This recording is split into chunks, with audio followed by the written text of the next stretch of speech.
So how many of you out there had forgotten about this? And as you read this, keep William Sascha Riley in mind. All of the things that that person has said, has alleged, has accused, and has been corroborated at this point. I want you to ask yourself, does this give more weight to what William Sascha Riley says or less? This person had already pled guilty in Virginia in 1991 to that. And then in 2003 was convicted in the Prague Municipal Court in the Czech Republic for that. Facing 10 charges there, he served a year in jail in Prague before being expelled from the country. Expelled from the country. You know, all those people in the United States that this administration wants to expel from this country, who many of them they've mistaken for U.S. citizens, and many of them who have never committed any crimes. But this person was expelled from a country, and this administration worked with this person. The light sentences are believed to be in part the result of Nader's 30-plus year connection to prominent movers and shakers in Washington. Something the media likes to say, refer to these people, right, instead of pedophile appeasers or pedophiles themselves.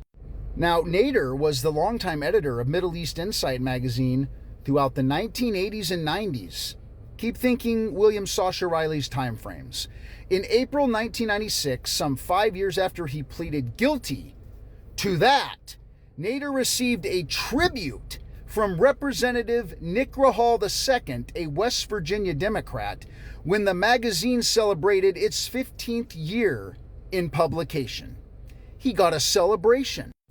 The Trump campaign knew, K-N-E-W, of Nader's negotiating prowess within Middle Eastern diplomatic and political circles, and knew he was especially plugged into the United Arab Emirates channel thanks to his direct tie to the UAE's crown prince, his direct tie to Prince Sheikh Mohammed bin Zayed Al Nahyan.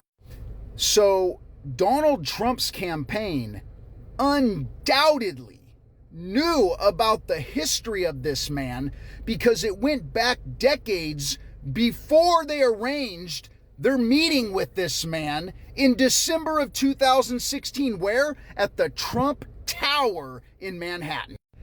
At the meeting, Nader met with Trump's son-in-law, Jared Kushner, then Trump's chief strategist, Steve Bannon, and the Emirati Crown Prince. The point of the meeting, according to an extensive report first published by the Associated Press, was to convince the Trump administration to sour on Qatar, a nation that has long been an ally to the United States, but an enemy to the Emiratis. Isn't that just amazing? I mean, I don't know anybody in my entire life who have had connections like this to people who have been expelled from a country for horrendous and aberrant harm against fucking children. And the thing that I find really interesting is another connection that Donald Trump had to a place called Fort Carson. Remember H.R. McMaster, Donald Trump's now former Security Council boss, who led a Fort Carson unit of more than 5,000 soldiers through a deployment in Iraq? Now that's just a connection. I'm not saying anything nefarious happened with that, just another connection. But here's another one. Army officer assigned to Mar-a-Lago gets probation for lying during child investigation in the year 2019.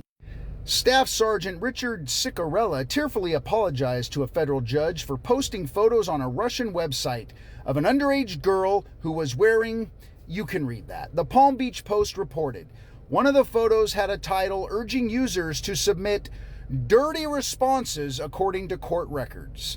Assistant U.S. Attorney Gregory Schiller said the photos didn't constitute child, but Ciccarella lied to investigators about posting the photos. Why?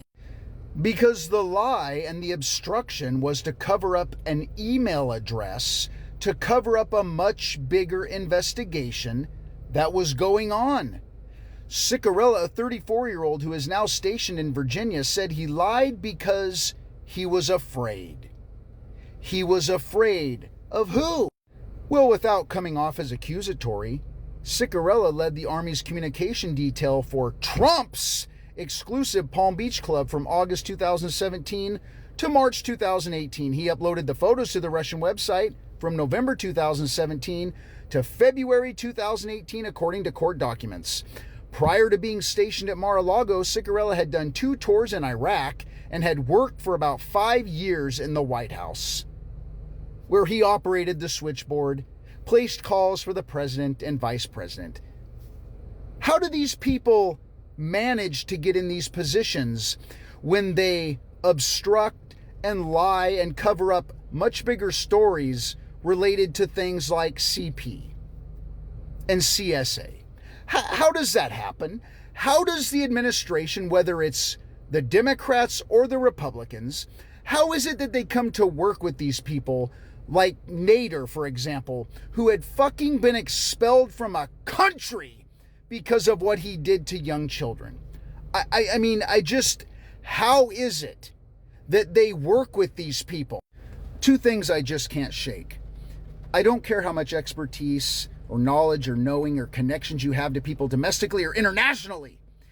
The Trump administration had to have known of Nader's past if they knew enough to know that this person was someone who could bring international connections together. They met. People in the campaign met this person. They knew his past. They knew he had been expelled from a country. He had served jail time in a country for horrific things. He was a multiple-time offender going back decades. They worked with this person. I want you to keep in mind the words of William Sascha Riley at this moment. And I want you to ask yourself, the other person, Ciccarella, who lied to cover up a much bigger story, why was this person afraid? And who was this person afraid of? This person was connected to Donald Trump, and so were all of the fucking people I just showed you. I'm telling you right now, the more you dig into this, and I will be doing a video, a much bigger video on Fort Carson itself that you're not going to want to miss in the next couple days. And I will be posting this to YouTube as well. How is it that these deplorable, deprived, aberrant human beings who harm children and partake in this always seem to have some connection, whether it's this big or this big, to the fucking President of the United States of America?